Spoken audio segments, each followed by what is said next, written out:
غزالی کے جو ایک اسلامی دانشور تھے وہ طوس میں رہا کرتے تھے کہ جو مشہد کے قریب ایک گاؤں ہے وہاں رہا کرتے تھے۔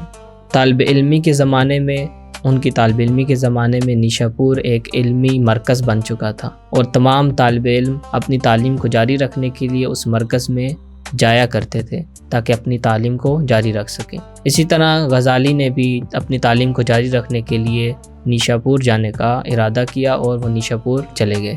وہاں پر انہوں نے اپنی تعلیم کو آگے بڑھایا۔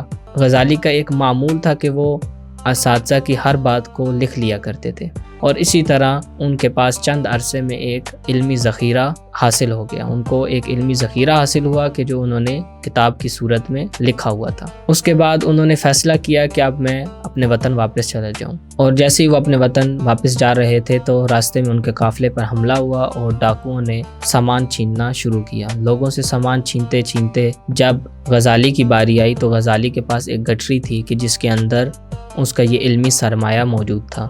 ڈاکوؤں نے اسے چھیننے کی کوشش کی لیکن غزالی نے التماس کی کہ یہ مجھ سے نہ لو اور جو کچھ لینا لے لو۔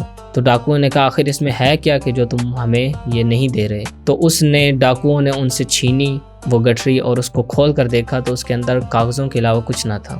ڈاکو نے پوچھا اس میں کیا ایسا خزانہ ہے کہ جو تم ہمیں نہیں دے رہے تھے؟ غزالی نے کہا یہ میرا علمی سرمایہ ہے کہ جو میں نے اپنی محنت سے جمع کیا ہے اپنی تمام طالب علمی کے زمانے میں، اور اگر تم نے یہ مجھ سے چھین لیا اور مجھ سے لے کر چلے گئے تو میری معلومات ضائع ہو جائیں گی، میرا علم ضائع ہو جائے گا۔ اس پر ڈاکو نے غزالی سے کہا کہ علم ایسی چیز نہیں کہ جو چور کے چوری کرنے سے ضائع ہو جائے اور آپ سے چھن جائے، بلکہ علم ایسی چیز ہے کہ جو آپ کے ذہن کے اوپر نقش ہو جائے، آپ کے ذہن کے اندر یادداشت ہو جائے۔ اس بات نے غزالی پر بہت گہرا اثر کیا اور غزالی نے سوچنا شروع کر دیا۔ وہ شخص کہ جو اساتذہ کی بات سنتے ہی لکھ لیا کرتا تھا، اب اس نے یہ بات سنتے ہی اس بات پر غور و فکر کرنا شروع کر دیا اور اس کے بعد اس نے ایسا ہی اپنا معمول بنا لیا کہ وہ لکھنے سے زیادہ اس کے اوپر غور و فکر کیا کرتا تھا اور اپنے ذہن میں علم محفوظ کیا کرتا تھا۔